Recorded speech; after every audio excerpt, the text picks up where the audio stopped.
Hello दोस्तों, स्वागत है आप सबका आपके अपने यूट्यूब चैनल परीक्षा का पगलू में। आज हम सब हल करेंगे विज्ञान डीएलएड थर्ड सेमेस्टर के लघु उत्तरीय प्रश्नों का जबरदस्त हल 2016 से 2024 तक। तो चलिए शुरू करते हैं। आज का पहला प्रश्न है हमारा, पर्यावरण संरक्षण से क्या अभिप्राय है? अपने स्तर से आप पर्यावरण को कैसे संरक्षित करेंगे? तो देखिए, पर्यावरण संरक्षण का अभिप्राय है प्राकृतिक पर्यावरण को नष्ट होने से बचाना और उससे सुरक्षित रखना।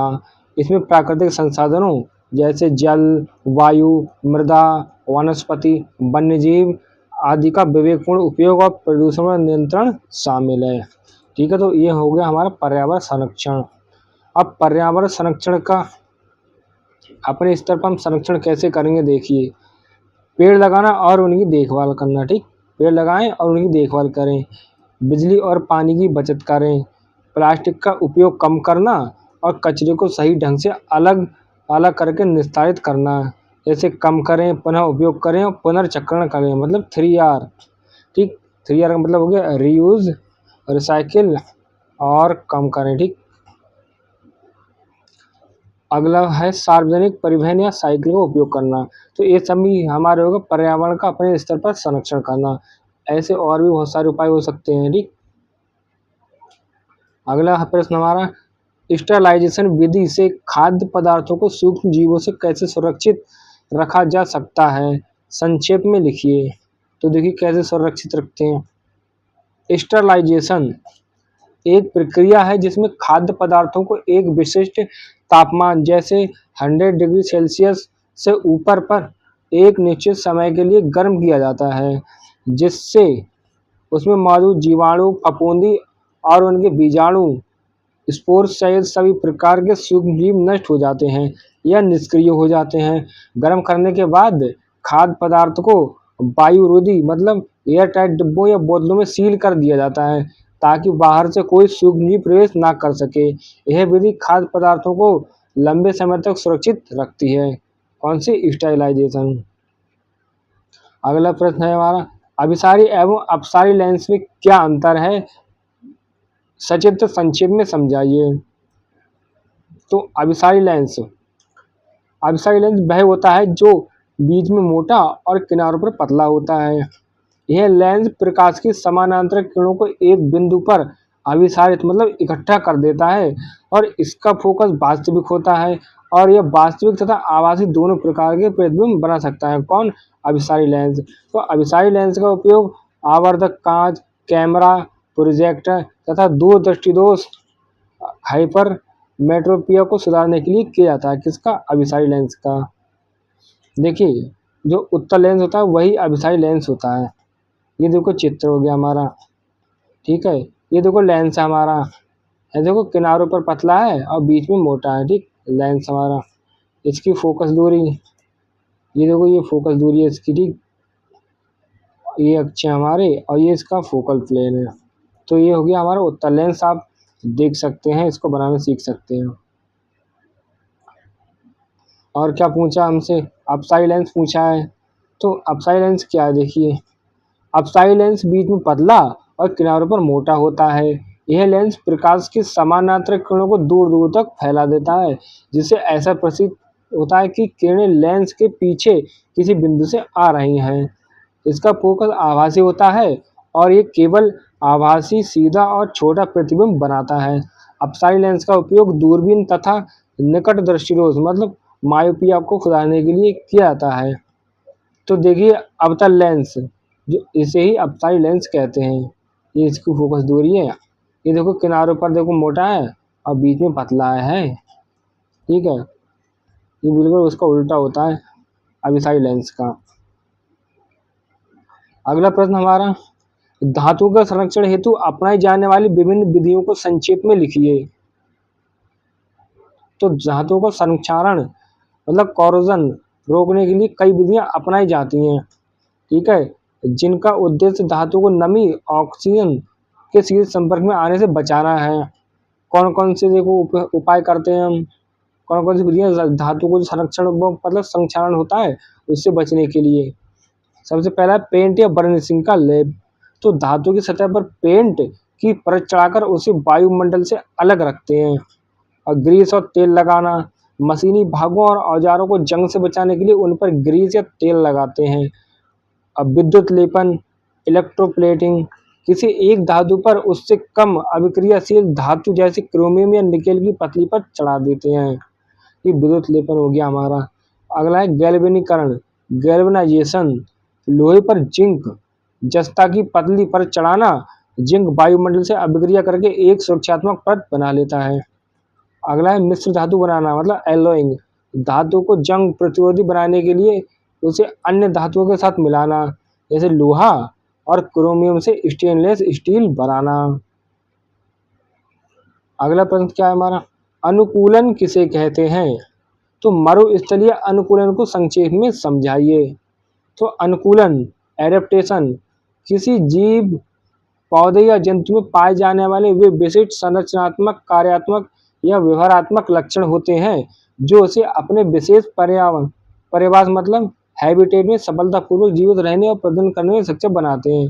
तो अनुकूलन क्या होता है? एक ऐसी प्रक्रिया होती है तो जिस जगह पे जीव जंतु रहते हैं तो वहाँ उसके अनुसार ढल जाते हैं, अनुकूलन कर लेते हैं। ठीक है, अब देखो मरुस्थलीय अनुकूलन पूछा है इनने। तो मरुस्थलीय अनुकूलन, डेजर्ट एडेप्टेशन क्या होता है? मरुस्थल में पानी की भारी कमी होती है और उच्च तापमान होता है। जीवों में जल संरक्षण और गर्मी सहन करने के लिए अनुकूलन पाए जाते हैं। जैसे पौधे कैसे करते हैं रेगिस्तान में अनुकूलन, देखो कैक्टस, ठीक, नागफनी होता है जो पत्तियों में कांटे में बदल जाती हैं वाष्पोत्सर्जन कम करने के लिए। ठीक है, और तने गूदेदार हो जाते हैं पानी जमा करने के लिए। जड़ें गहरी होती हैं पानी की तलाश में। किसमें? जो रेगिस्तान में पौधे पाए जाते हैं उनकी। और जंतु कैसे करते हैं अनुकूलन रेगिस्तान में? ऊंट देखो, ये कम पानी पीकर और शरीर से कम जल उत्सर्जित करके लंबे समय तक रह सकता है। इसकी त्वचा मोटी होती है और यह दिन के उच्च तापमान को सहन कर सकता है। कौन? ऊंट। अगला प्रश्न है हमारा, कार्बनिक रसायन से क्या अभिप्राय है? कार्बनिक रसायन, कार्बनिक यौगिकों में संकलन की विशेषता को उदाहरण सहित कीजिए। क्या पूछा है? कार्बनिक रसायन का क्या अभिप्राय है और कार्बनिक यौगिकों में संकलन की विशेषता को उदाहरण सहित कीजिए। उदाहरण सहित मतलब क्या, वर्णन करना है इसका। तो कार्बनिक रसायन मतलब ऑर्गेनिक केमिस्ट्री, तो रसायन विज्ञान की वह शाखा है जिसके अंतर्गत हाइड्रोजन और प्रायः अन्य तत्वों जैसे ऑक्सीजन, नाइट्रोजन, सल्फर आदि के साथ कार्बन यौगिकों, जिन्हें कार्बनिक यौगिक कहते हैं हम, उनका अध्ययन किया जाता है। किसमें? कार्बनिक रसायन में। अब देखो श्रृंखलन की विशेषता क्या होती है? कैटेनेशन की विशेषता क्या है?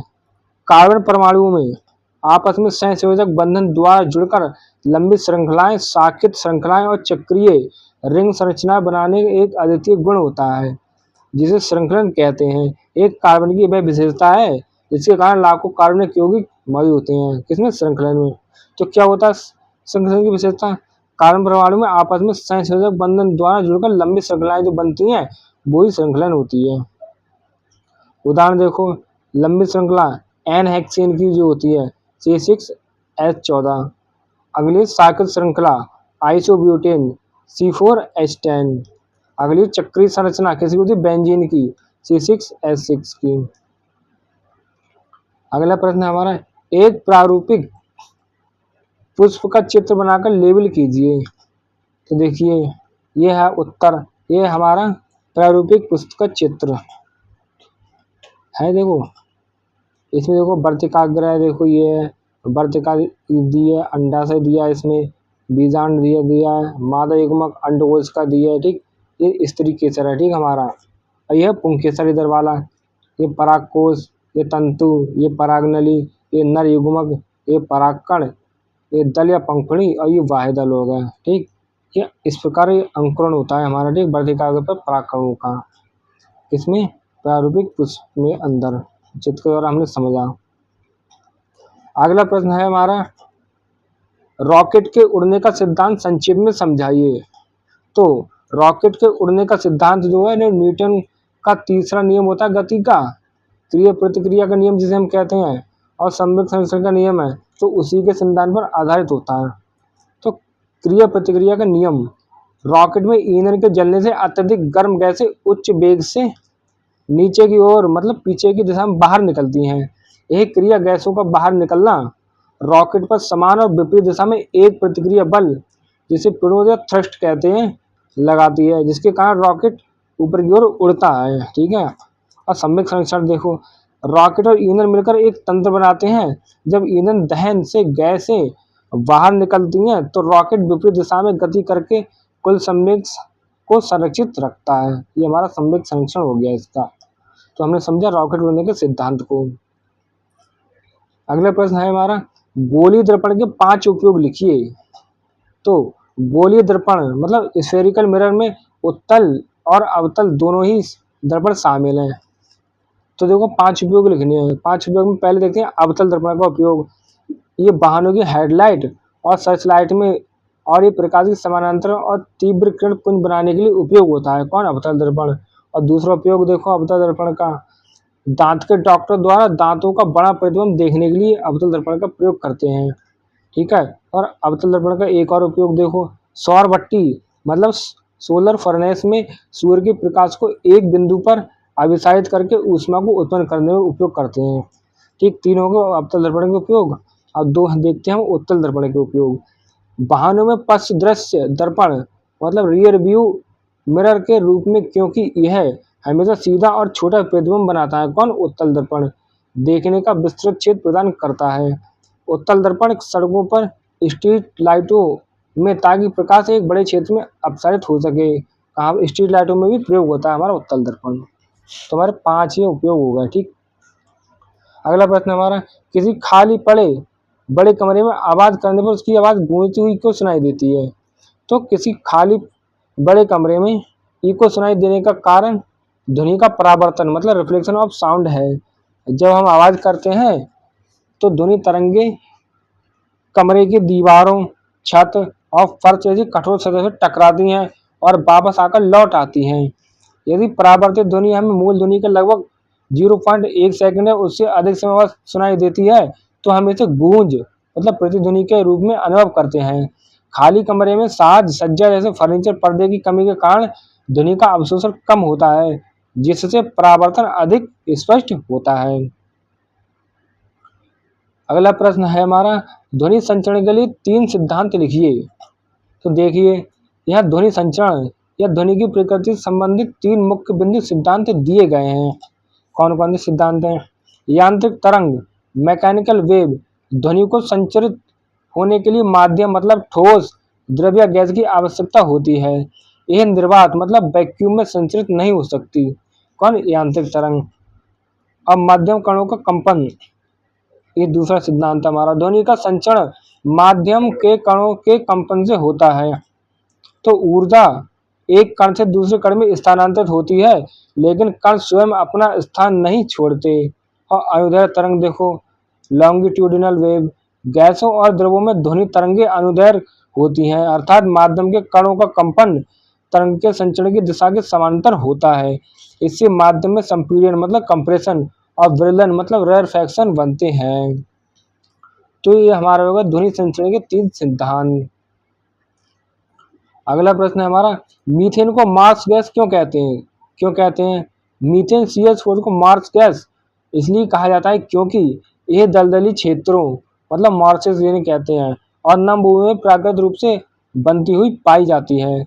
यह गैस ऑक्सीजन की अनुपस्थिति मतलब अवायवीय स्थिति में कार्बनिक पदार्थों जैसे सड़ी गली वनस्पति और जैविक अपशिष्ट के सूक्ष्म जीव अपघटन मतलब माइक्रोवियल डिकम्पोजिशन के परिणामस्वरूप उत्पन्न होती है। कौन? मीथेन मतलब मार्स गैस। अगला प्रश्न है हमारा, जापानी मस्तिष्क ज्वर क्या है? इसका संक्रमण कैसे होता है? तो जापानी मस्तिष्क ज्वर मतलब जैपनीज एंसेफेलाइटिस JE मच्छरों से फैलता है। ठीक है। मच्छर कैसे काटते हैं? ये एक विषाणुजनित वायरल रोग है जो मस्तिष्क और केंद्रीय तंत्र को प्रभावित करता है। कैसे होता है संक्रमण? देखो, संक्रमण इसका जापानी मस्तिष्क ज्वर का, तो ये मुख्य रूप से क्यूलेक्स जाति के संक्रमित मच्छरों के काटने से मनुष्यों में फैलता है। वाहक कौन होते हैं इसके? ये विषाणु स्वरों और पक्षियों में प्राकृतिक रूप से मौजूद रहता है, जो इस रोग के संचरण जलाशय रिजर्वोयर के रूप में कार्य करते हैं। ठीक, तो फैलता कैसे? मच्छरों के काटने से। और वाहक कौन है इसके? ये सूअर और पक्षी वगैरह। अगला प्रश्न है हमारा, मटर कुल के पौधे के जड़ का नामांकित चित्र बनाइए। ठीक है, तो मटर कुल के पौधे कौन होते हैं? दलहन वाले पौधे होते हैं, वो मटर कुल के हमारे पौधे होते हैं। तो देखिए, मटर कुल के पौधे की जड़ का नामांकित चित्र। तो मटर कुल मतलब दलहनी पौधों की जड़ संग्रथित ग्रंथिक नोड्यूल युक्त मूल होती है। इन जड़ों पर राइबोसोम जीवाणु द्वारा बनाए गए गांठें मतलब रूट नोड्यूल्स पाई जाती हैं, जो वायुमंडलीय नाइट्रोजन को स्थिर करती हैं। ये देखो, दलहनी पौधे मतलब मटर कुल की जल प्रणाली है हमारी। इसमें देखो, ये पार्श्व जड़ है, ये प्राथमिक जड़ दी हुई है, और ये देखो गांठें दी हुई हैं छोटी छोटी, ये दिख रही हैं आलू जैसी गांठें। ये क्या है? मूल गांठ, जिसमें नाइट्रोजन स्थिरीकरण करने वाले जीवाणु पाए जाते हैं। ये पार्श्व जड़ है। ये त्रिपत्ती वाली पत्ती है, 3 पत्ती होती है इसमें। ये तना है। अगला प्रश्न क्या है हमारा, वन संरक्षक एवं वन्य जीव संरक्षण के दो उपाय लिखिए। तो क्या क्या उपाय हैं देखिए। वन संरक्षण के उपाय: अवैध कटाई मतलब डिफोरेस्टेशन पर का नियंत्रण और अधिक से अधिक वृक्षारोपण करना, और वनों को आग से बचाना, और वन संसाधनों का सतत मतलब सस्टेनेबल उपयोग सुनिश्चित करना। अब वन्य जीव संरक्षण के उपाय देखिए। हमने पहले वन संरक्षण के उपाय देखे, अब जो वन में रहते जीव उनके संरक्षण के उपाय। तो वन्य जीवों के प्राकृतिक आवासों मतलब हैबिटेट का संरक्षण और राष्ट्रीय उद्यानों तथा अभयारण्यों की स्थापना, और वन्य जीवों के अवैध शिकार मतलब पोचिंग और तस्करी पर सख्त कानूनी कार्रवाई करना। ये हमारे वन्य जीव संरक्षण के उपाय हो गए। अगला प्रश्न है हमारा, प्रतिध्वनि किसे कहते हैं? तो क्या है प्रतिध्वनि देखिए। तो प्रतिध्वनि मतलब इको ध्वनि के परावर्तन के कारण उत्पन्न वह घटना है जिसमें श्रोता को मूल ध्वनि के कुछ समय पश्चात परावर्तक सतह जैसे किसी पहाड़, बड़ी दीवार या खाली कमरे की दीवार से टकराकर लौटी हुई ध्वनि स्पष्ट रूप से अलग सुनाई देती है। स्पष्ट प्रतिध्वनि सुनने के लिए मूल ध्वनि और परावर्तित ध्वनि के बीच कम से कम लगभग 0.1 सेकंड का समय अंतराल होना चाहिए। किसमें? प्रतिध्वनि वापस आती है उसमें। अगला प्रश्न है हमारा, हाइड्रोकार्बन यौगिक क्या है? कितने प्रकार के होते हैं? तो हाइड्रोकार्बन यौगिक मतलब हाइड्रोकार्बन कंपाउंड्स वे कार्बनिक यौगिक हैं जो केवल कार्बन और हाइड्रोजन परमाणु से मिलकर बने होते हैं, हाइड्रोकार्बन कहलाते हैं। तो हाइड्रोकार्बन यौगिकों को मुख्य रूप से कितने दो ही भाग में वर्गीकृत किया गया। कौन कौन से हैं देखो। संतृप्त हाइड्रोकार्बन सैचुरेटेड हाइड्रोकार्बन, कार्बन परमाणुओं के बीच केवल एकल बंधन होता है, वो कौन से होते हैं? संतृप्त हाइड्रोकार्बन। ऐसे देखिए, एल्केन, एल्केन के अंदर क्या? मीथेन और ईथेन, ये दोनों हमारे संतृप्त हाइड्रोकार्बन है। और दूसरा होता है असंतृप्त हाइड्रोकार्बन, अनसैचुरेटेड हाइड्रोकार्बन। इनके अंदर क्या होता है? कार्बन परमाणुओं के बीच डबल बॉन्ड मतलब द्विबंधन या त्रिबंधन मतलब ट्रिपल बॉन्ड होते हैं। इसके अंदर क्या आते हैं? एल्कीन, ये जिसमें अंदर डबल बॉन्ड होते हैं वो एल्कीन होते हैं, जैसे एथीन हो गया C2H4, और एल्काइन हो गया ट्रिपल बॉन्ड वाले त्रिबंधन वाले, जैसे एथाइन C2H2। अगला प्रश्न है हमारा, मधुमेह रोगियों को अपने जीवन शैली में क्या क्या बदलाव लाने चाहिए? तो कौन कौन से बदलाव लाने चाहिए जिनको मतलब डायबिटीज होती है? तो मधुमेह डायबिटीज वाले रोगियों को क्या क्या बदलाव लाने चाहिए देखिए। रक्त शर्करा को नियंत्रण करने के लिए मतलब ब्लड शुगर को नियंत्रण रखने के लिए निम्नलिखित जीवन शैली में बदलाव लाने चाहिए। कौन कौन से बदलाव हैं देखिए। संतुलित और स्वस्थ आहार, तो कम ग्लाइसेमिक इंडेक्स वाले खाद्य पदार्थ, साबुत अनाज, फल, सब्जियां और प्रोटीन का सेवन बढ़ाना चाहिए, और शक्कर, वसा और परिष्कृत मतलब रिफाइंड कार्बोहाइड्रेट का सेवन सीमित करना चाहिए मधुमेह के रोगियों को। और नियमित व्यायाम, प्रतिदिन कम से कम 30 मिनट का व्यायाम जैसे तेज चलना करना चाहिए, जिससे इंसुलिन संवेदनशीलता क्या होती है? बढ़ती है। वजन नियंत्रण, यदि आवश्यक हो तो शरीर के स्वस्थ वजन को बनाए रखें, ठीक है, या उसे प्राप्त करें। और अगला उपाय क्या है डायबिटीज से बचने का? तनाव प्रबंधन और पर्याप्त नींद। तो तनाव और नींद की कमी दोनों ही शर्करा के स्तर को प्रभावित कर सकते हैं। दवाओं का नियमित सेवन, तो चिकित्सक के अनुसार जो इंसुलिन या अन्य मधुमेह रोगी होती जो मधुमेह रोधी दवाएं होती हैं, तो उनका सेवन करता रहना चाहिए चिकित्सक के निर्देशानुसार। अगला प्रश्न है हमारा, ऐसे किन्हीं 4 फलों के नाम लिखिए जिनका परिरक्षण किया जाता है और उनके परिरक्षित खाद्य पदार्थों के नाम भी लिखिए। तो ऐसे 4 फलों के नाम जिनका परीक्षण किया जाता है तथा उनसे बने परिरक्षित खाद्य पदार्थ इस प्रकार हैं। जैसे पहला कौन सा हो गया, आम। तो आम का परीक्षण हम अचार से, मुरब्बे से, जैम, जेली और आम पापड़ बनाकर करते हैं। और अंगूर का परीक्षण कैसे करते हैं? अंगूर को सुखाकर मुरक्का बना लिए या किशमिश बना लिए, ठीक। और सेब का देखो कैसे करते हैं, सेब से हम जैम बना लेते हैं, जेली बना लेते हैं, फ्रूट चाट एक कैनिंग की जाती है इसकी। और नींबू, तो नींबू का परीक्षण करके अचार बना लेते हैं, शरबत बना लेते हैं, या नींबू रस जो होता है वो बना लेते हैं, ठीक। ऐसे बहुत सारे फल होते हैं उनका हम कर सकते हो, जैसे आंवला का मुरब्बा हो गया, बेल का मुरब्बा हो गया, बहुत सारे फल होते हैं। अगला प्रश्न हमारा, हरित क्रांति से क्या अभिप्राय है? तो देखिए हरित क्रांति से क्या अभिप्राय है। तो हरित क्रांति मतलब ग्रीन रेवोल्यूशन 1960 के दशक में शुरू हुआ एक ऐसा कार्यक्रम था जिसके अंतर्गत उच्च उपज वाली बीजों मतलब हाई यील्डिंग वैरायटीज जो उन्नत सिंचाई सुविधाओं, रासायनिक उर्वरकों, कीटनाशकों के उपयोग से खाद्यान्न विशेषकर गेहूं और चावल के उत्पादन में अभूतपूर्व वृद्धि की गई। कब? 1960 के दशक में। तो इसका उद्देश्य देश को खाद्य सुरक्षा में आत्मनिर्भर बनाना था। भारत में एम एस स्वामीनाथन को इसका जनक माना जाता है, किसका? हरित क्रांति का। अगला प्रश्न है हमारा, सामान्य स्वस्थ मनुष्य में रक्त शर्करा की मात्रा भोजन से पहले और भोजन के बाद मतलब उसके पश्चात कितनी होनी चाहिए? तो कितनी होती है? सामान्य मनुष्य में रक्त शर्करा की मात्रा इस प्रकार होती है, भोजन से पहले कितनी होती है? देखो, फास्टिंग ब्लड शुगर लगभग 70 से 100 mg/dl मतलब मिलीग्राम प्रति डेसीलीटर। अब भोजन के 2 घंटे बाद कितनी होती है? पोस्टप्रांडियल ब्लड शुगर लगभग 100 से 140 mg/dl मतलब मिलीग्राम पर डेसीलीटर।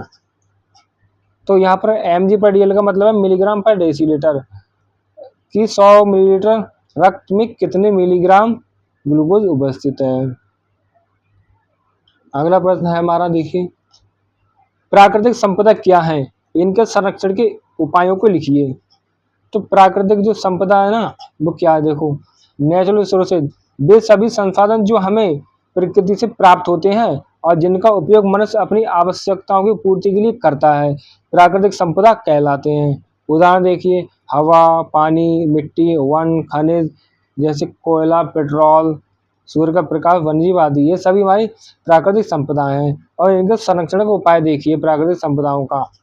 3R सिद्धांत मतलब 3R सिद्धांत अपनाना, जैसे रिड्यूस कम उपयोग, पुनः उपयोग मतलब रीयूज, और पुनर्चक्रण मतलब रिसाइकिल। और दूसरा उपाय क्या है? वनों का संरक्षण और अधिक वृक्षारोपण करना। अगला उपाय है जल संरक्षण तकनीक का उपयोग और जल प्रदूषण पर नियंत्रण। अगला है ऊर्जा के नवीकरणीय स्रोत मतलब रिन्यूएबल रिसोर्सेज का उपयोग करना, जैसे सौर ऊर्जा हो गया और पवन ऊर्जा हो गया। अगला प्रश्न है हमारा, ऊष्मा संचरण की कितनी विधियां हैं? किसी एक विधि के बारे में लिखिए। तो ऊष्मा संचरण हीट ट्रांसफर की मुख्य रूप से 3 विधियां हैं। जैसे पहली होगी चालन मतलब कंडक्शन, दूसरी होगी संवहन मतलब कन्वेक्शन, और तीसरी होगी विकिरण मतलब रेडिएशन। तो जानते हैं चालन के बारे में। यह ऊष्मा संचरण की वह विधि है जो मुख्य रूप से ठोस पदार्थों में होती है। इस विधि में ऊष्मा पदार्थ के गर्म सिरे से ठंडे सिरे की ओर माध्यम के कणों के आपसी कंपन या टक्कर के माध्यम से स्थानांतरित होती है, लेकिन कण स्वयं अपनी स्थिति नहीं छोड़ते हैं।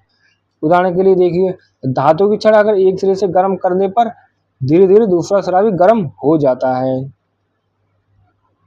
अगला प्रश्न हमारा, प्रतिजैविक दवाएं किसे कहते हैं? इनका क्या उपयोग है? तो प्रतिजैविक दवाएं एंटीबायोटिक्स ये भी दवाएं हैं जो रासायनिक पदार्थ हैं जो जीवाणुओं मतलब बैक्टीरिया की वृद्धि को रोकते हैं या उन्हें पूरी तरह से नष्ट कर देते हैं। ये दवाएं प्रायः सूक्ष्म जीवों जैसे फफूंदी आदि से प्राप्त होती हैं, ठीक है। ये जीवाणु से भी प्राप्त होती है, फफूंदी से भी।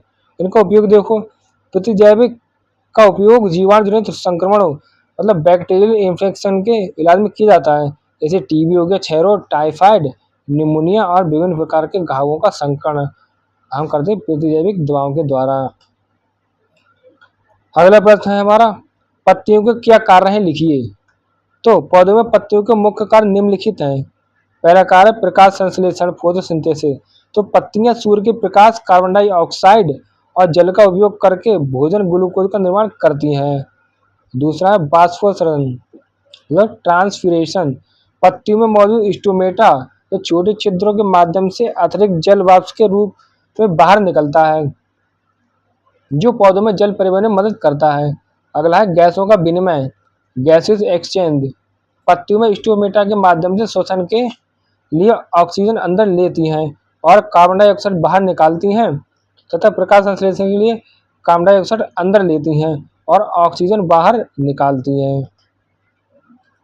अगला प्रश्न है हमारा, प्रकाश के अपवर्तन के नियमों को लिखिए।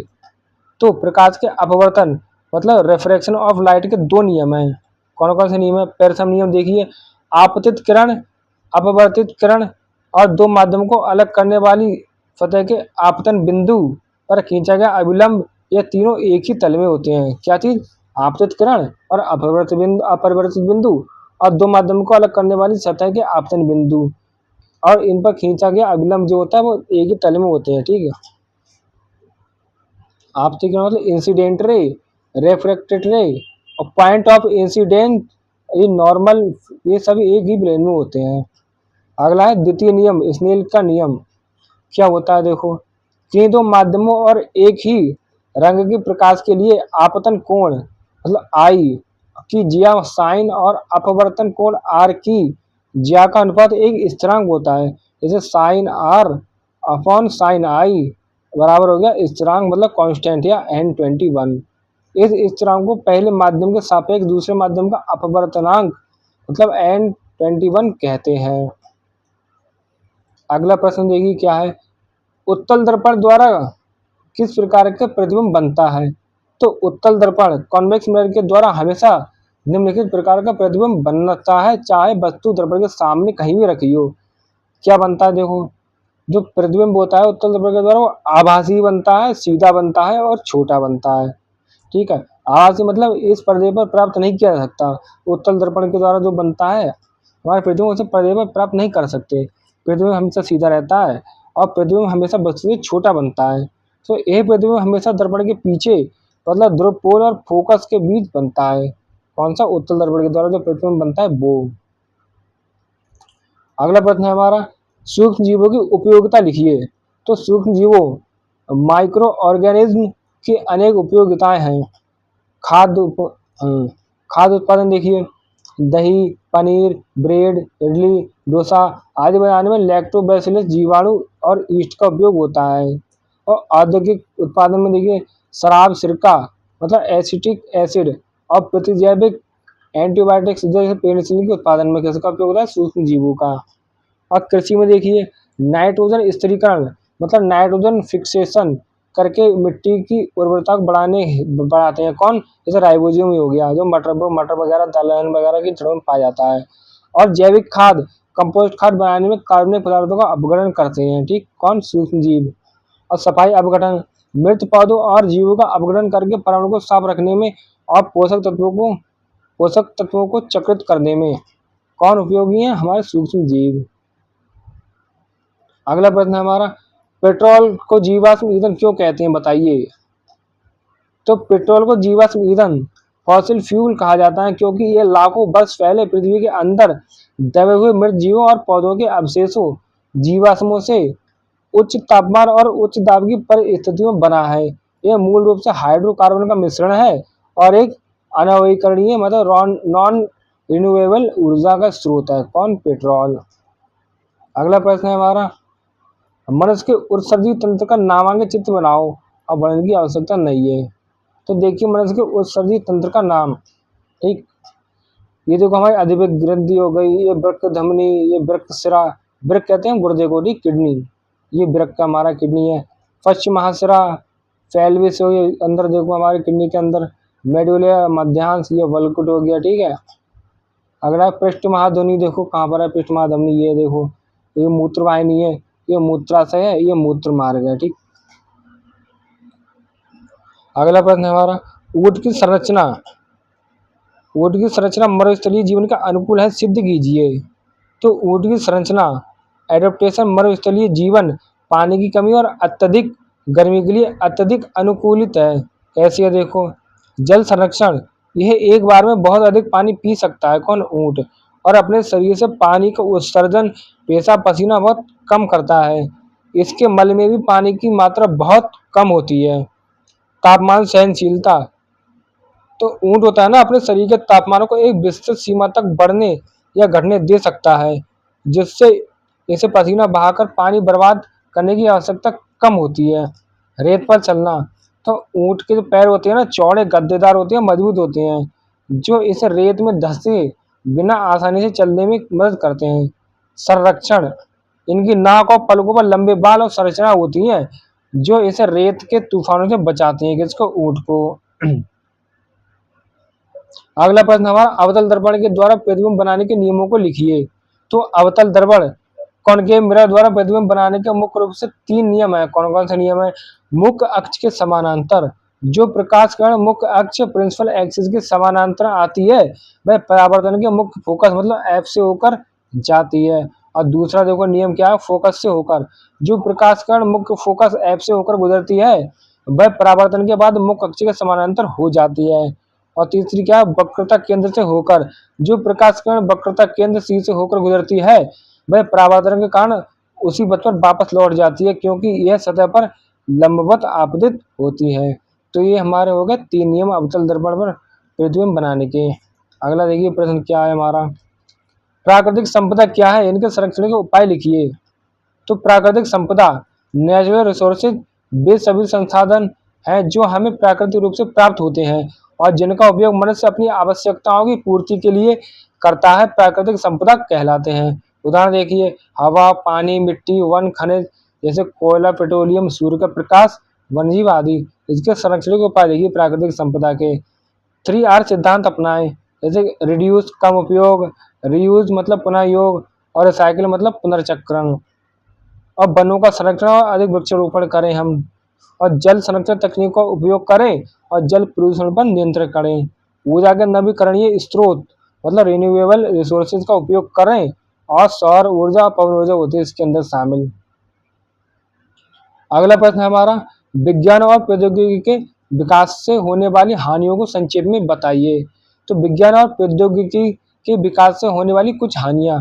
पहला, पर्यावरण प्रदूषण, तो औद्योगिक क्रांति और जीवाश्म ईंधनों के अत्यधिक उपयोग से ना वायु, जल और मृदा प्रदूषण में वृद्धि हुई है। जैसे ग्रीन हाउस गैसों के कारण जो ग्लोबल वार्मिंग हो रही है वो। अगला है प्राकृतिक संसाधनों का अत्यधिक दोहन, तो नई तकनीकों के कारण प्राकृतिक संसाधनों जैसे खनिज, वन आदि का मतलब अति उपयोग हुआ है, मतलब बहुत ज्यादा उपयोग, जिससे वे समाप्त होने की कगार पर हैं। अगला है युद्ध और हथियार, तो परमाणु, जैविक और रासायनिक हथियारों का विकास, जिससे मानव जीवन और शांति के लिए गंभीर खतरा उत्पन्न हुआ है। अगला है बेरोजगारी, जैसे स्वचालन मतलब ऑटोमेशन और रोबोटिक्स के कारण कई क्षेत्रों में मानव श्रम की आवश्यकता कम रह गई है, जिससे बेरोजगारी बढ़ी है। अगला प्रश्न है हमारा, यकृत के कार्य लिखिए। क्या है यकृत के कार्य? तो यकृत है लीवर, शरीर की सबसे बड़ी ग्रंथि है और इसके कई महत्वपूर्ण कार्य हैं।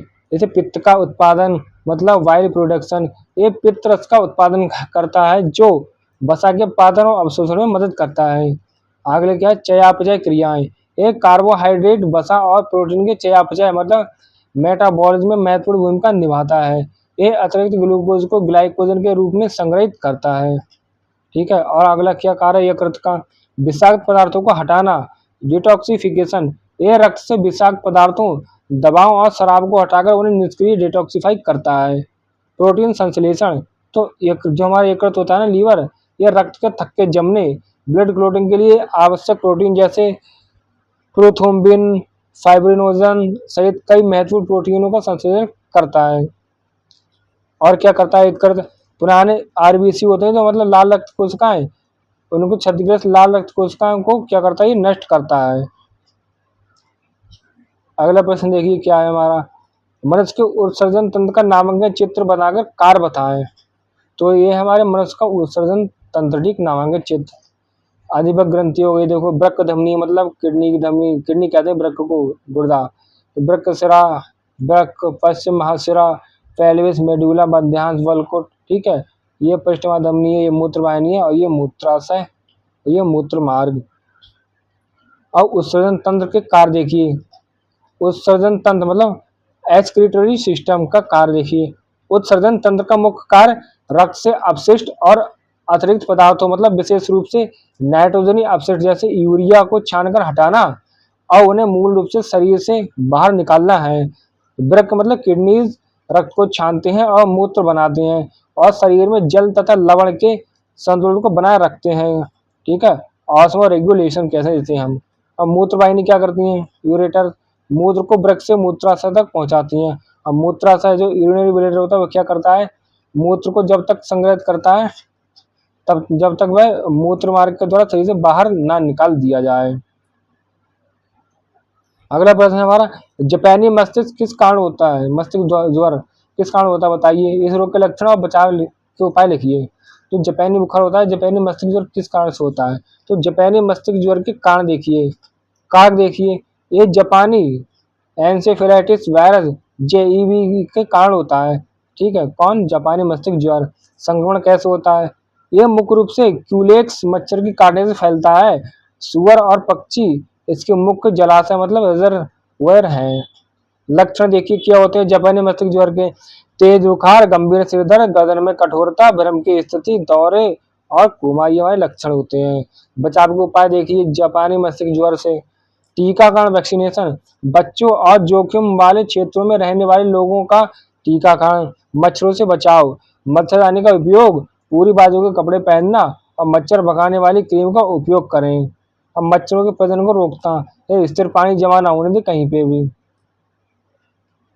अगला प्रश्न है हमारा, प्राकृतिक संपदा का अपव्यय मानव जाति के उत्तरजीविता मतलब सर्वाइवल के लिए खतरनाक है, कारण सहित स्पष्ट कीजिए। तो प्राकृतिक संपदा जैसे जल, वन, खनिज, स्वच्छ वायु का अपव्यय मतलब ओवर एक्सप्लोइटेशन, वेस्ट मानव जाति के अस्तित्व के लिए खतरनाक है क्योंकि ये हमारे जीवन के आधार हैं। देखो स्पष्ट कैसे करते हैं हम।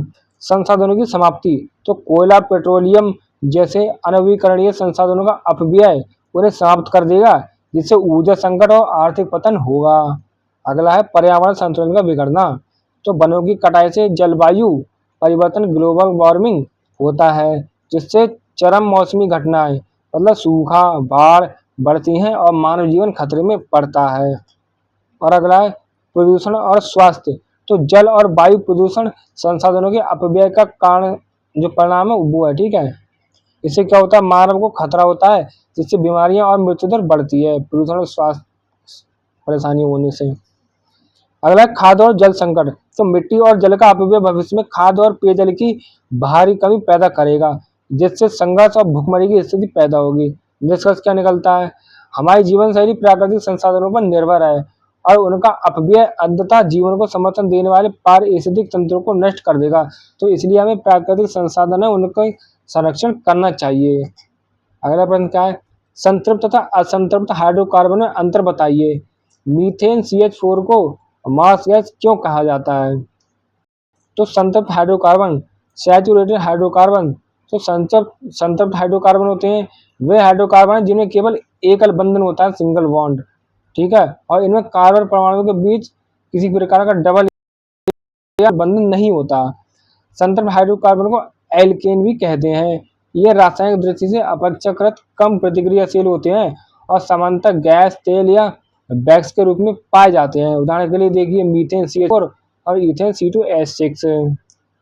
अगला है असंतृप्त हाइड्रोकार्बन, अनसैचुरेटेड हाइड्रोकार्बन्स। तो असंतृप्त हाइड्रोकार्बन क्या होते हैं, इनमें कम से कम एक डबल बॉन्ड या ट्रिपल बॉन्ड उपस्थित होगा। इन्हें एल्कीन और एल्काइन कहा जाता है। असंतृप्त हाइड्रोकार्बन अधिक प्रतिक्रियाशील होते हैं और विभिन्न रासायनिक प्रतिक्रियाओं में भाग लेते हैं, जैसे कि हाइड्रोजिनेशन। उदाहरण के लिए देखो एथिलीन C2H4 इसमें डबल बॉन्ड होता है, ठीक, और एथाइन C2H2 इसमें ट्रिपल बॉन्ड होता है।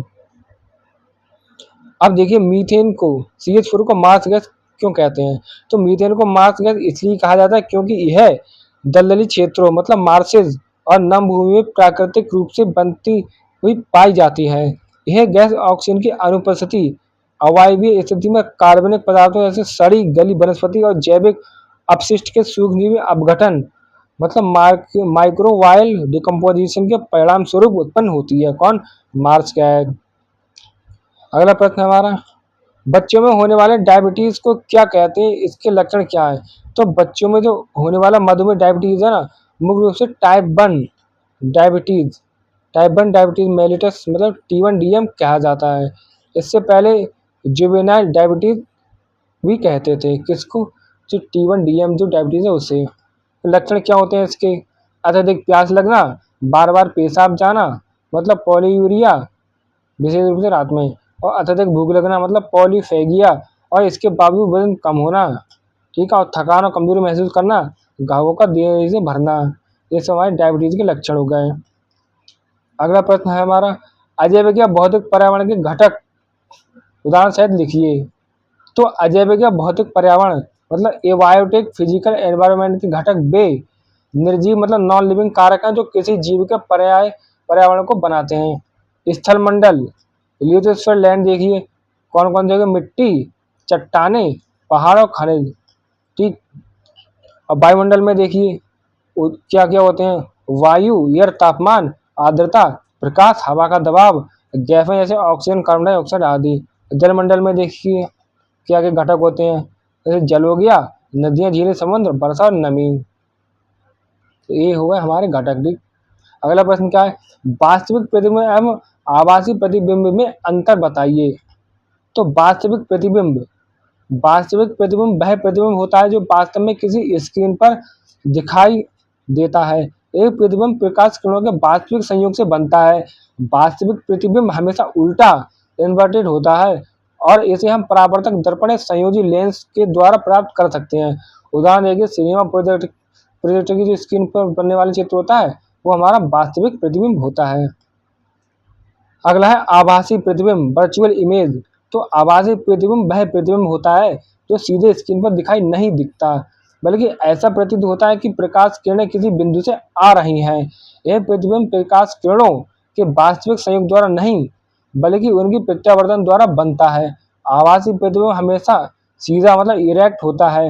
उदाहरण के लिए देखिए, समतल दर्पण में दिखाई देने वाला प्रतिबिंब। अगला प्रश्न हमारा देखिए क्या है? बिना स्पर्श किए समतल, अवतल तथा उत्तल दर्पण को कैसे पहचानोगे? तो कैसे पहचानेंगे? देखिए, बिना स्पर्श किए केवल वस्तु के प्रतिबिंब को देखकर पहचान। समतल दर्पण देखो कैसे पहचानेंगे? प्लेन मिरर में। तो समतल दर्पण में देखने पर प्रतिबिंब हमेशा सीधा वस्तु के बराबर आकार का और आभासी दिखाई देगा। पार्श्व प्रतिबिंब भी होता है इसमें, ठीक है। उत्तल दर्पण में क्या होता है? कॉन्वेक्स मिरर में दर्पण में देखने पर प्रतिबिंब हमेशा सीधा वस्तु से छोटा और आभासी दिखाई देगा। और अवतल दर्पण में क्या होता है? कॉनकेव मिरर में यदि वस्तु के बहुत करीब रखी हो, ठीक, किसके? अवतल दर्पण के, तो प्रतिबिंब सीधा वस्तु से बड़ा और आभासी दिखाई देगा, जैसे सेविंग दर्पण। यदि वस्तु दूर रखी हो तो प्रतिबिंब उल्टा वास्तविक दिखाई देगा, जिससे पुष्टि होगी कि यह अवतल दर्पण है। अगला प्रश्न हमारा, शरीर के अंगों को गति प्रदान करने वाले ऊतक का नाम लिखिए तथा चित्र बनाइए। देखिए फिर, तो शरीर के अंगों को गति प्रदान करने वाले ऊतक का नाम पेशी ऊतक है, ठीक है। यह ऊतक संकुचनशील प्रोटीन से बनता है जो संकुचित मतलब कॉन्ट्रैक्ट और शिथिल रिलैक्स होकर गति उत्पन्न करता है। पेशी ऊतक के कितने प्रकार के होते हैं? पहला होता है ऐच्छिक या रेखित पेशी, दूसरी होती है अनैच्छिक या चिकनी या अरेखित पेशी, ठीक, और तीसरी होती है हृदय पेशी। तो चित्र देखिए, जो रेखित पेशी कंकालीय पेशी ऊतक है वो देखो ये है, ठीक है। और जो चिकनी पेशी ऊतक है, ठीक है, अरेखित पेशी, वो ये देखो बी, वाह। और हृदय पेशी ऊतक दी क्या? ये सा, ये है। तो आप इनकी संरचना देख सकते हैं, पेपर में बनाने को आ सकती है क्योंकि लास्ट ईयर का क्वेश्चन है। अगला प्रश्न है हमारा, एड्स के कारण तथा रोकथाम पर चर्चा कीजिए। तो एड्स मतलब acquired immunodeficiency syndrome. AIDS HIV मतलब ह्यूमन इम्यूनोडेफिशिएंसी वायरस नामक विषाणु के कारण होती है। HIV क्या करता है? शरीर की प्रतिरक्षा तंत्र इम्यून सिस्टम को नष्ट कर देता है, विशेष रूप से 4+T कोशिकाओं को, जिससे व्यक्ति संक्रमणों और कैंसर के प्रति अत्यधिक संवेदनशील हो जाता है। और एड्स का देखो संचरण कैसे होता है, ट्रांसमिशन फैलता कैसे है। असुरक्षित जो यौन संबंध होते हैं उनसे फैलता है, ठीक। अनप्रोटेक्टेड सेक्स से संक्रमित रक्त का आदान प्रदान होता है, कहीं पर कर लिया, ठीक है, बिना टेस्ट कराए, तो ब्लड ट्रांसफ्यूजन उसके द्वारा फैलता है। संक्रमित सुइयों और सिरिंज का साझा उपयोग से फैलता है हमारा एड्स, ठीक। और नाई की दुकान पर एड्स संक्रमित कोई अगर बाल कटा गया होगा, तो अगर वो ब्लेड चेंज नहीं करेगा ना उस तरह में, तो उससे भी संक्रमण हो सकता है। और गर्भवती माँ के शिशु को जन्म के दौरान या स्तनपान से भी हो सकता है ये। अगर है एड्स से रोकथाम, तो सुरक्षित यौन संबंध बनाए जाएं, ठीक है, और केवल जांचे गए मतलब स्क्रीन रक्त का ही आदान प्रदान करें, मतलब आदान करें। और डिस्पोजल एकल उपयोग सुइयों का उपयोग करें, मतलब सुई एक बार में उपयोग करो फेंको। और नाई की दुकान पर हमेशा नया ब्लेड लगवाएं। और HIV से संक्रमित माताओं का गर्भावस्था के दौरान उचित एंटीरेट्रोवायरल थेरेपी मतलब ART लेना और लोगों के बीच जागरूकता फैलाना। अगला प्रश्न है हमारा, प्रकीर्णन से आप क्या समझते हो, उदाहरण देकर समझाइए। तो प्रकीर्णन जो होता है ना, स्कैटरिंग ऑफ लाइट, जब सूर्य प्रकाश या कोई भी प्रकाश होता है ना, तो वायुमंडल में उपस्थित छोटे कणों जैसे धूल, जलवाष्प या गैस के अणु से टकराता है, तो वे कण प्रकाश की ऊर्जा को अवशोषित करके उसे विभिन्न दिशा में पुनः उत्सर्जित या फैला देते हैं। तो प्रकाश के इस प्रकार फैलने की प्रक्रिया को प्रकीर्णन कहते हैं। कम तरंगदैर्घ्य जैसे नीला वाले प्रकाश का प्रकीर्णन अधिक होता है। और प्रकीर्णन का उदाहरण देखिए, आकाश का नीला दिखाई देना, जब सूर्य का प्रकाश वायुमंडल से गुजरता है, तो वायु के अणु मुख्यतः N2 और O2 नीले रंग का सबसे अधिक प्रकीर्णन करते हैं, इसलिए आकाश में नीला दिखाई देता है। अगर सूर्यास्त और सूर्योदय के समय सूर्य का लाल दिखाई देना, इस समय सूर्य का प्रकाश वायुमंडल में सबसे लंबी दूरी तय करता है, अधिकांश नीले प्रकाश का विकिरण हो जाता है और हमारे पास केवल लाल और नारंगी रंग का प्रकाश ही पहुंच पाता है। अगला प्रश्न क्या है हमारा, देखिए, जलीय पौधों के गुण उदाहरण देकर समझाइए। तो जलीय पौधे एक्वेटिक प्लांट्स मतलब हाइड्रोफाइट्स वे पौधे हैं जो आंशिक रूप से या पूरी तरह से पानी में डूबे रहते हैं। उनके गुण क्या है, अनुकूलन है। तो कम विकसित जड़ें, जड़ों का मुख्य कार्य पानी और पोषक तत्वों को अवशोषित करना नहीं होता, क्योंकि वे पानी में है, इसलिए जड़ें कम विकसित होती हैं या अनुपस्थित होती हैं। उदाहरण जैसे जलकुंभी हो गया। और मोम की परत, पौधों की सतह पर पानी को प्रतिकर्षित करने वाली एक मोटी मोम मतलब वैक्सी परत होती है, जो उन्हें सड़ने से बचाती है। जैसे कमल, लोटस की पत्तियां हो गई। अगला है हवाई गुहाएं, एरेंचाइमा, तनों और पत्तियों में बड़े हवा भरे गुहाएं होती हैं, ठीक है, जो पौधों को पानी में तैरने में मदद करती हैं, श्वसन के लिए गैसों का संचरण करती हैं। उदाहरण देखो, कमल का डंठल और हाइड्रेला जो होता है वो। अगला प्रश्न हमारा, सुचालक तथा कुचालक पदार्थों में अंतर उदाहरण देकर समझाइए। तो सुचालक पदार्थ क्या होते हैं, कंडक्टर्स। कुचालक पदार्थ वे पदार्थ होते हैं विद्युत धारा को आसानी से पारित करते हैं, इनमें इलेक्ट्रॉन की गति होती है, जिससे वे आसानी से धारा को बहने देते हैं, ठीक। और धातुएं जैसे तांबा, एल्यूमिनियम और सोना प्रमुख सुचालक पदार्थ हैं। उदाहरण के लिए यदि हम तांबे की तार में विद्युत धारा प्रवाहित करें, तो वह तार आसानी से धारा को आगे बढ़ा देगी। अगला है कुचालक पदार्थ, इंसुलेटर। कुचालक पदार्थ वे होते हैं जो विद्युत धारा को परिवर्तित नहीं करते या बहुत कम पारित करते हैं। इन पदार्थों में इलेक्ट्रॉनों की गति सीमित होती है, इसलिए ये धारा का मार्ग अवरुद्ध करते हैं। कांच मतलब गिलास, रबड़, लकड़ी, वुड और प्लास्टिक के मुख्य प्रमुख जो कुचालक पदार्थ होते हैं, इनके उदाहरण हैं। और उदाहरण के लिए यदि हम रबड़ की चादर से किसी विद्युत तार को ढक दें, तो धारा उस पर नहीं बहेगी, ठीक। अगला प्रश्न हमारा, चंद्र ग्रहण को चित्र की सहायता से समझाइए। देखिए क्या है चंद्र ग्रहण। तो चंद्र ग्रहण लूनार एक्लिप्स वह खगोलीय घटना है जब सन पृथ्वी, अर्थ और चंद्रमा के लगभग एक सीध में आने से होता है। पृथ्वी सूर्य और चंद्रमा के बीच होती है, ठीक है। पृथ्वी की छाया चंद्रमा पर पड़ती है, जैसे चंद्रमा तक सूर्य का प्रकाश नहीं पहुंच पाता और चंद्रमा अंधेरा या लालिमा लिए हुए दिखाई देता है। और देखिए चंद्रग्रहण केवल पूर्णिमा वाले दिन ही होता है। ये देखो चंद्र ग्रहण है, ये हमारा सूर्य है ठीक। सूर्य का प्रकाश पृथ्वी तक पहुंच रहा है और पृथ्वी के पीछे हमारा चंद्रमा छुप गया है, वहां नहीं पहुंच रहा है, ठीक है। तो ये हमारा क्या हो गया, चंद्रग्रहण हो गया। और चंद्रग्रहण 3 प्रकार का होता है, देखो देखो आंशिक चंद्रग्रहण, यहाँ पर आधा चंद्रग्रहण दिखता है, ठीक है। ये आंशिक चंद्रग्रहण, यहाँ पर आधा चंद्रग्रहण दिख रहा है। अब पूर्ण चंद्रग्रहण में पूरा मतलब चंद्रमा नहीं दिखता है। अगला प्रश्न क्या है, देखिए आए 2023 पर, प्रकाश के अपवर्तन के नियम लिखिए। तो प्रकाश के अपवर्तन, रिफ्लेक्शन ऑफ लाइट के 2 नियम हैं। प्रथम नियम देखिए, आपतित किरण, इंसिडेंट रे। अपवर्तित किरण मतलब रिफ्रैक्टिव रे और 2 माध्यमों को अलग करने वाली सतह के आपतन बिंदु, पॉइंट ऑफ इंसिडेंट पर खींचा गया अभिलंब, ये तीनों एक ही तल में होते हैं। क्या क्या, आपतित किरण, अपवर्तित किरण और दोनों माध्यमों को अलग करने वाली सतह के आपतन बिंदु पर खींचा गया लंब, ये तीनों एक ही तल में होते हैं, ठीक।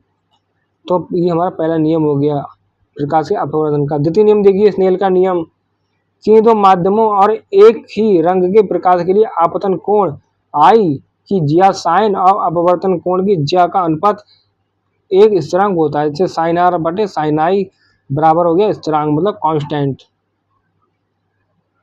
इस स्थिरांक को पहले माध्यम के सापेक्ष दूसरे माध्यम का अपवर्तनांक N21 कहते हैं। अगला प्रश्न है हमारा, भोज्य पदार्थों के परिरक्षण, फूड प्रिजर्वेशन से आप क्या समझते हैं, स्पष्ट कीजिए। तो भोज्य पदार्थों का परिरक्षण, फूड प्रिजर्वेशन वह एक प्रक्रिया है जिसके द्वारा भोज्य पदार्थों को सूक्ष्म जीवों मतलब माइक्रो ऑर्गेनिज्म और एंजाइमिक क्रियाओं के कारण होने वाले खराब मतलब स्पॉइलेज होने से बचाया जाता है, जिससे उनकी पोषक गुणवत्ता, स्वाद और रंग लंबे समय तक बने रहें। अगला है, भोज्य पदार्थों के परीक्षण के उद्देश्य। तो खाद्य पदार्थों की शेल्फ लाइफ होती है उसको बढ़ाना, पूरे साल खाद्य पदार्थों की उपलब्धता सुनिश्चित करना, खाद्य जनित रोगों को रोकना, और तरीके से क्या क्या होते हैं, जैसे नमक चीनी का उपयोग, और दूसरा हो गया सुखाना हो गया खाद्य पदार्थों को, और दूसरा प्रशीतन मतलब कोल्ड स्टोरेज, और पाश्चुरीकरण, पाश्चुराइजेशन होता है जैसे अचार वगैरह डाल लेना। अगला प्रश्न क्या है, जीवाणु कोशिका की संरचना का नामांकित चित्र बनाइए। तो जीवाणु कोशिका की संरचना का नामांकित चित्र देखिए, ये देखो खोल हो गया हमारा, एक कोशिका भित्ति, एक प्लाज्मा झिल्ली हो गई, एक कोशिका द्रव्य इसके अंदर भरा हुआ है, ये राइबोसोम है, ये क्या है, प्लाज्मिड है, ये फीली है, ठीक। बैक्टीरियल फैलेगा में क्या, ये दिख रहा है लाल लाल, और न्यूक्लियोइड और गोलाकार डीएनए है, ठीक किए। अगला प्रश्न क्या है, मधुमेह डायबिटीज क्यों होता है, इसके प्रकार और लक्षण और कारण लिखिए। क्या क्या लिखना, प्रकार भी लिखनी है, कारण भी लिखने और लक्षण भी लिखनी है डायबिटीज के। तो मधुमेह एक चयापचय मेटाबॉलिक रोग है जिसमें रक्त शर्करा ब्लड ग्लूकोज का स्तर सामान्य से अधिक हो जाता है, क्योंकि शरीर पर्याप्त इंसुलिन का उत्पादन नहीं कर पाता या इंसुलिन का ठीक से उपयोग नहीं कर पाता। इंसुलिन अग्न्याशय पेनक्रियास द्वारा निर्मित हार्मोन है जो कोशिकाओं को रक्त से ग्लूकोज लेने में मदद करता है, ठीक है। मधुमेह डायबिटीज के प्रकार देखिए, टाइप 1 हो गया डायबिटीज T1 DM, शरीर का प्रतिरक्षा तंत्र अग्न्याशय की इंसुलिन बनाने वाली कोशिकाओं को नष्ट कर देता है, ठीक है। अगला है टाइप 2 डायबिटीज T2 DM, शरीर इंसुलिन का पर्याप्त उत्पादन नहीं करता है या कोशिकाओं द्वारा इंसुलिन का प्रभावी ढंग से उपयोग नहीं किया जाता है, तो इंसुलिन प्रतिरोध होता है इसमें, किसमें, T2 DM मतलब डायबिटीज 2 में। तो डायबिटीज के 2 प्रकार हो गए हमारी ये, ठीक है। अगला मधुमेह डायबिटीज के कारण, काउसेज, आनुवांशिक कारण हो गए, जैसे कोई भी आनुवांशिक कारण हो सकता है, मोटापा, शारीरिक निष्क्रियता और अनुचित आहार। और डायबिटीज के लक्षण देखिए, अत्यधिक प्यास लगना, पॉलीडिप्सिया बार बार पेशाब आना, पॉलीयूरिया, ठीक है, और अत्यधिक भूख लगना, पॉलीफेगिया, और इसके बावजूद भी वजन कम होता है, ठीक, भूख लगने के बावजूद भी, थकान और कमजोरी महसूस करना, ये हमारे डायबिटीज के लक्षण हैं। अगला प्रश्न है हमारा, हाइड्रोकार्बन यौगिक क्या है, एक कितने प्रकार का होता है, उदाहरण देकर समझाइए। तो देखिए, हाइड्रोकार्बन यौगिक, हाइड्रोकार्बन कंपाउंड्स वे कार्बनिक यौगिक हैं जो केवल कार्बन और हाइड्रोजन परमाणु से मिलकर बने होते हैं, हाइड्रोकार्बन कहलाते हैं। तो हाइड्रोकार्बन यौगिकों को मुख्य रूप से 2 प्रकारों में वर्गीकृत किया गया है। पहला है संतृप्त हाइड्रोकार्बन, सैचुरेटेड हाइड्रोकार्बन, कार्बन परमाणु के बीच केवल एक ही बांध होता है, वो संतृप्त हाइड्रोकार्बन होता है, ठीक, सिंगल बॉन्ड होते हैं जिनमें।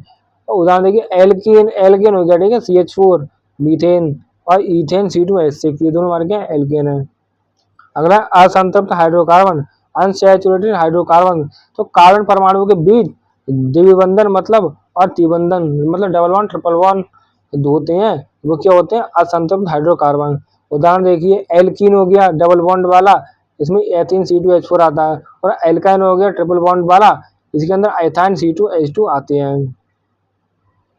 अगला प्रश्न हमारा क्या है, किसी गुब्बारे में हाइड्रोजन गैस भरकर छोड़ने पर वह ऊपर की ओर उड़ता है, क्यों? कारण स्पष्ट कीजिए। तो गुब्बारे में हाइड्रोजन गैस भरकर छोड़ने पर वह ऊपर उठने लगता है, क्योंकि हाइड्रोजन गैस वायु एयर की अपेक्षा बहुत हल्की होती है। ये उत्प्लावन बल मतलब वेव फोर्स के सिद्धांत पर आधारित है। क्या हमारा जो हाइड्रोजन गैस वाला जो होता है गुब्बारा ऊपर उड़ने वाला जो सिद्धांत होता है वो, तो इसके अंदर की गैस का जो कुल घनत्व होता है ना, वो बाहर की वायु के घनत्व से कम होता है, इसलिए वो गुब्बारा ऊपर उड़ता है। जब गुब्बारे का घनत्व आपस की वायु से कम होता है तो गुब्बारे पर एक ऊपरी बल उत्प्लावन बल लगता है, जो गुब्बारे के भीतर भार से अधिक होता है, जिसके कारण गुब्बारा ऊपर की ओर उठने लगता है। अगला हमारा प्रश्न है, ओजोन परत अपक्षय से आप क्या समझते हैं? इसके कारणों पर संक्षिप्त टिप्पणी लिखिए। तो देखिए ओजोन परत अपक्षय, ओजोन लेयर डिप्लीशन क्या होता है? समताप मंडल स्ट्रेटोस्फीयर में उपस्थित ओजोन परत O2 की मोटाई कितनी होती है? कम, उसकी खुद मोटाई कम हो जाती है। कैसे? अपक्षय होने से। अपक्षय मतलब होता है घटना, और पतली पड़ जाती है हमारी ओजोन परत, अपक्षय कहलाता है, ठीक है, ये क्रिया। तो ये परत सूर्य की हानिकारक पराबैंगनी मतलब अल्ट्रावायलेट विकिरणों को पृथ्वी तक पहुंचने से रोकती है। कौन? हमारी ओजोन परत। ओजोन परत अपक्षय के कारण, तो मुख्य कारण मानव निर्मित क्लोरोफ्लोरोकार्बन मतलब CFC और अन्य हैलोजेनेटेड रसायन जैसे हेलोन और कार्बन टेट्राक्लोराइड है। CFCs का उत्सर्जन एयर कंडीशनर, रेफ्रिजरेटर और एरोसोल स्प्रे CFCs वायुमंडल से मुक्त होते हैं। क्लोरीन और ब्रोमीन समताप मंडल में यूवी प्रकाश की क्रिया से CFC और क्लोरीन और ब्रोमीन परमाणु मुक्त होते हैं। श्रृंखला अभिक्रिया, एक क्लोरीन परमाणु ओजोन अणुओं O3 को नष्ट करने के लिए एक श्रृंखला अभिक्रिया शुरू करते हैं, जहां एक क्लोरीन परमाणु हजारों ओजोन अणुओं को नष्ट कर देता है, ठीक है। तो ये हमारे हो गए ओजोन अपक्षय के कारण। अगला प्रश्न देखिए, फास्ट परिवर्तन को उदाहरण सहित समझाइए। तो फास्ट परिवर्तन लैटरल इमर्जन क्या होता है? समतल दर्पण में किसी वस्तु के प्रतिबिंब का बायां भाग दिखाई देना और दायां भाग बायां भाग दिखाई देना, लेकिन ऊपरी और निचले भाग में कोई परिवर्तन न होना फास्ट परिवर्तन कहलाता है। उदाहरण देखिए, जब हम समतल दर्पण में अपना बायां हाथ हिलाते हैं तो प्रतिबिंब का दायां हाथ हिलता हुआ दिखाई देता है। तो एम्बुलेंस शब्द को वाहनों पर उल्टा पार्श्व रूप से परिवर्तित लिखा जाता है, ताकि आगे चलने वाले वाहनों के चालक अपने स्पष्ट दृश्य में दर्पण में मतलब उसे पढ़ सकें। अगला प्रश्न हमारा, उत्सर्जन किसे कहते हैं? मनुष्य के उत्सर्जी अंग कौन कौन से हैं? तो उत्सर्जन तो एक्सक्रीशन होता है। सजीव मनुष्यों में सजीवों मनुष्य सहित, ठीक, उसमें सही सजीव में कौन आते हैं? जो भी जितने भी सजीव होते हैं, मनुष्य भी आता है, ठीक है, और बाकी भी क्या कहते हैं पशु पक्षियां भी आते हैं। उनके शरीर में होने वाली चयापचय मेटाबॉलिक क्रियाओं के परिणाम स्वरूप उत्पन्न हानिकारक नाइट्रोजनी अपशिष्ट पदार्थों जैसे यूरिया, यूरिक एसिड को शरीर से बाहर निकालने की प्रक्रिया को क्या कहते हैं? उत्सर्जन कहते हैं। तो मनुष्य के उत्सर्जी अंग देखिए क्या होते हैं? वृक्क मतलब किडनीज मुख्य उत्सर्जी अंग है। रक्त से यूरिया, लवण और अतिरिक्त जल को मूत्र के रूप में बाहर हटाते हैं। कौन? हमारे वृक्क। त्वचा क्या करती है? पसीने के रूप में जल, लवण और थोड़ी मात्रा में यूरिया को बाहर निकालती है। और फेफड़े क्या करते हैं? लंग्स श्वसन के दौरान कार्बन डाइऑक्साइड, CO2 और जल वाष्प को उत्सर्जित करते हैं। और लीवर क्या करता है? यकृत, यह रक्त से विषाक्त पदार्थों को हटाता है और उत्सर्जित उत्पादों जैसे यूरिया का निर्माण करता है, जिन्हें वृक्क द्वारा उत्सर्जित किया जाता है। अगला प्रश्न है हमारा, परावर्तन किसे कहते हैं? प्रकाश के परावर्तन के नियम लिखिए।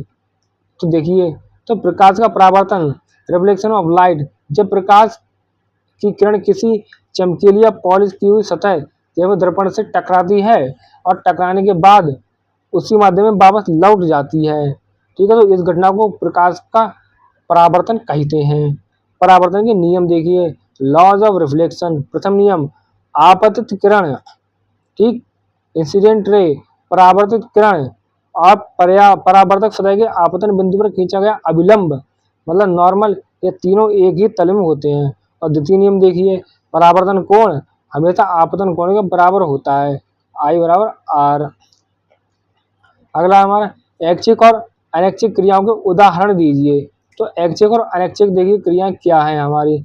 ऐच्छिक क्रियाएं, वॉलेंटरी एक्शंस। ऐच्छिक क्रिया वे क्रिया हैं जिन्हें हम अपनी इच्छा और नियंत्रण से, और हम अपनी जो इच्छा होती है उसके अनुसार नियंत्रण करते हैं। किनको? ऐच्छिक। ऐच्छिक के नाम में ही ऐच्छिक है। तो इन क्रियाओं में मस्तिष्क तथा स्नायु तंत्र मतलब नर्वस सिस्टम की सक्रिय भूमिका होती है। व्यक्ति इन क्रियाओं को चाहे तो कर सकता है और चाहे तो रोक सकता है। उदाहरण जैसे लिखना, पढ़ना, चलना, वस्तु उठाना, बोलना आदि। अगला है अनैच्छिक क्रियाएं, इनवॉलेंटरी एक्शंस। तो अनैच्छिक क्रिया वे क्रियाएं हैं जो स्वतः स्फूर्त मतलब ऑटोमेटिकली होती हैं और जिन पर क्या होता है हमारी इच्छा या नियंत्रण नहीं होता। ये क्रिया मुख्यतः मस्तिष्क के अधोभाग मतलब मेडुला ऑब्लोंगेटा या रीढ़ हड्डी मतलब स्पाइनल कॉर्ड द्वारा नियंत्रित होती हैं। उदाहरण देखिए, हृदय की धड़कन, पाचन क्रिया, श्वसन, आंख की पुतली का सिकुड़ना और फैलना और पसीना आना आदि, ये हमारी अनैच्छिक क्रियाएं हैं। अगला प्रश्न हमारा, शुगर चारकोल क्या है? तो शुगर चारकोल देखिए क्या है। तो शुगर चारकोल वह लगभग शुद्ध कार्बन है जो शर्करा चीनी के निर्जलीकरण मतलब डिहाइड्रेशन द्वारा प्राप्त होता है। जब चीनी, तो क्या चीनी का सूत्र C12H12O11 को शांत सल्फ्यूरिक एसिड जैसे शक्तिशाली निर्जलीकरण एजेंट के साथ गर्म किया जाता है तो एसिड चीनी से पानी के अणुओं को खींच लेता है जिससे काले रंग का छिद्रपूर्ण कार्बन चारकोल बनता है। अगला प्रश्न हमारा, खाद्य संरक्षण से आप क्या समझते हैं? लिखिए। देखिए क्या है खाद्य संरक्षण। तो खाद्य संरक्षण पूर्व प्रिजर्वेशन वह प्रक्रिया है जिसके द्वारा भोजन पदार्थ जो भोजन होते हैं क्या कहते हैं भोज्य वाले तो खराब होने से बचाया जाता है। ठीक, तो खाद्य संरक्षण में क्या होता है, जो खाना होता है उसे हम खराब होने से बचाते हैं तो जिससे उनकी पोषक गुणवत्ता, स्वाद और रंग लंबे समय तक बना रहे। ठीक है, तो क्या होता है खाद्य संरक्षण में, वह प्रक्रिया है खाद्य संरक्षण जिसके द्वारा भोज्य पदार्थों को सूक्ष्म जीवों और एंजाइमिक क्रियाओं के कारण होने वाले खराब स्टोरेज होने से बचाया जाता है जिससे उनकी पोषण गुणवत्ता और स्वाद और रंग लंबे समय तक बने रहते हैं। अगला खाद्य संरक्षण के उद्देश्य।